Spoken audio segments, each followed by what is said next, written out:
Hi, my name is Dexter. My name is Bellamy. My name is Dulce, and we're going to turn safflower vegetable oil into natural biodiesel. So first of all, you would want to wear gloves because sodium hydroxide is a dangerous chemical that can eat away at your skin since it's like an aggressive form of soap.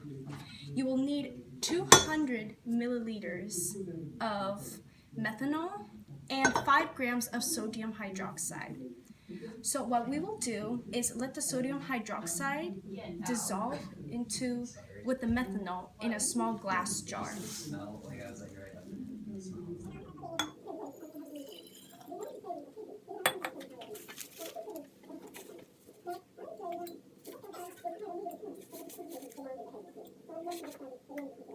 Alright, so what will happen is, since we'll let it dissolve, the methanol will turn hot when it is fully dissolved. So please be careful when you do this project because you do not want to get yourself burned. So while that happens, we have a 2-liter soda bottle. And what we want to do is pour 1 liter of vegetable oil into the soda bottle. Alright, so now that I have the vegetable oil ready, I'll just pour it into the soda bottle.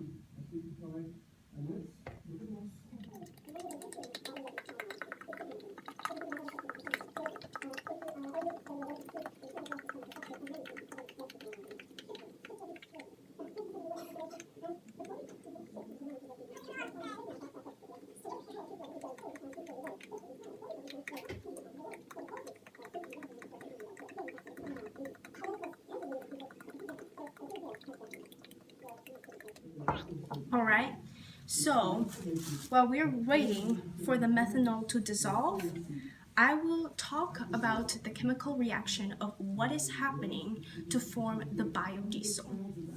So first of all, the chemical reaction is called the transesterification, which is the mixture of natural glycerides, such as the oil and methanol, to create the methyl esters. This is actually a very important chemical reaction. All the biodiesel that are made have similar chemical processes using the transesterification in almost all economical processes. And it is actually very beneficial because you only use low temperatures and pressures, and it produces 98% of the conversion yield. The transesterification process is the reaction of a triglyceride, also the vegetable oil, to form esters and glycerol with the alcohol. The alcohol is the methanol, and the glycerol is the vegetable oil. The triglyceride has a glycerin molecule, and its base has 3 long chains of fatty acids attached to it. The characteristics of fat determined by nature of fatty acids are attached to the glycerin. So technically, fat is determined by the nature of the fatty acids. The nature of the fatty acids can determine the characteristics of the biodiesel during the esterification process. The esterification process is the triglyceride reacting with the alcohol, also the methanol, and it usually is in the presence of a catalyst which has a strong alkaline, like sodium hydroxide. So technically, the catalyst is the sodium hydroxide. And methanol is, of course, the alcohol, which is why it produces methyl esters, and the base is catalyzed by the sodium hydroxide. In order for it to be a successful transesterification, there needs to be a separation of the methyl ester and the and the glycerol layers after the reaction. So you will see two different layers when it is successful and done. And the glycerol settles out on the bottom because it has a thicker layer since it is oil, and may be sold as purified for pharmaceutical or cosmetic purposes. So technically, since it's at the bottom, it can be separated from the methanol and can be used for makeup or medicine, pharmaceutical or cosmetic purposes. So after the reaction and separation of the heavy glycerol, the producer is left with a light biodiesel phase, which is the oil or the alcohol. Sorry. And it requires purification, and that is the entire process of the entire chemical process of transesterification.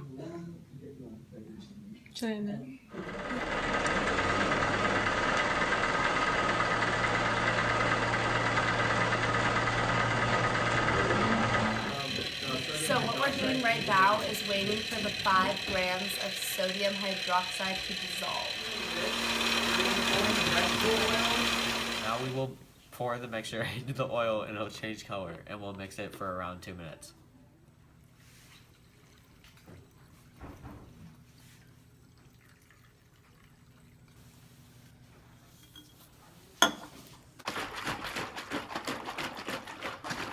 Really fast. Yeah.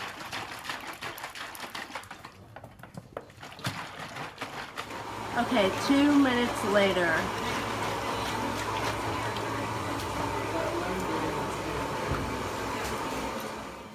Now we'll wait an hour for the mixture to settle, and there should be 2 layers. So this is the result of waiting 24 hours for the glycerol to settle down and to create the natural biodiesel.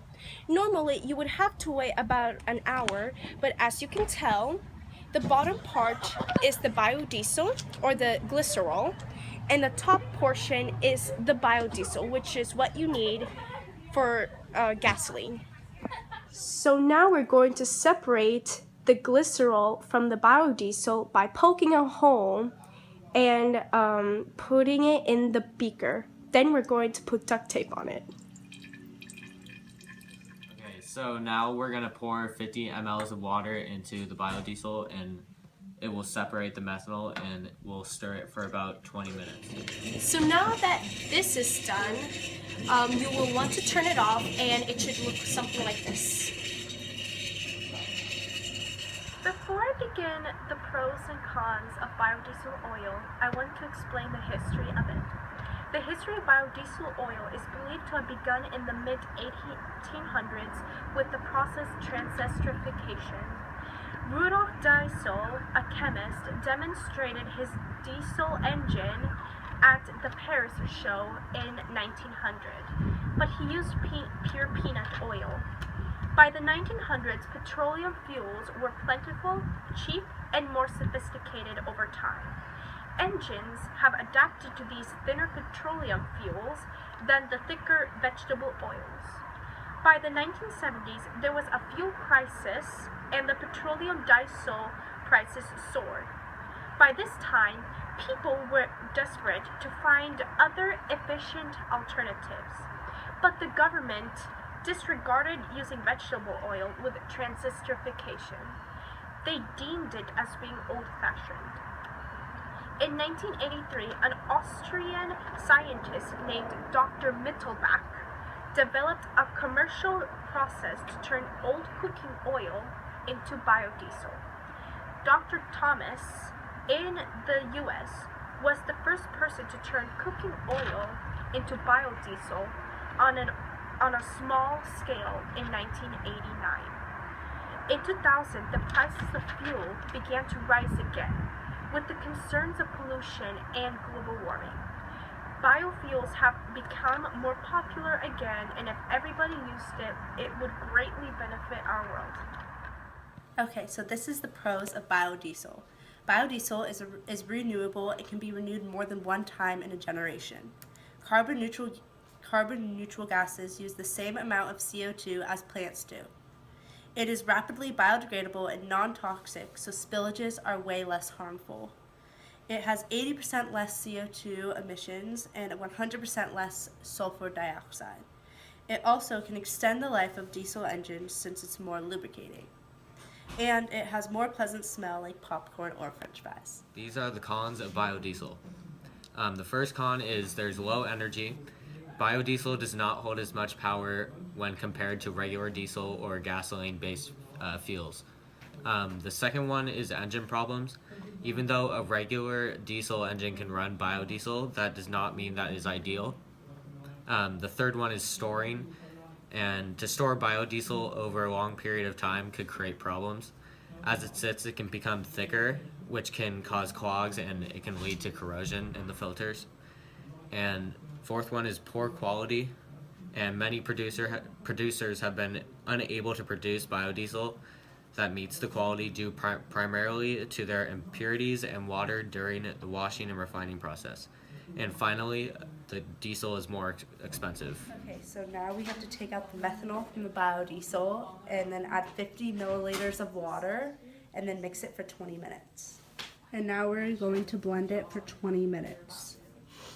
The biodiesel on average should be at least 0.8 grams. So I checked the pH of the biodiesel and it turned the red paper blue, which means that it is a basic form of the pH, which is good. So now I am going to put the biodiesel in Mr. Block's truck and hopefully it'll work.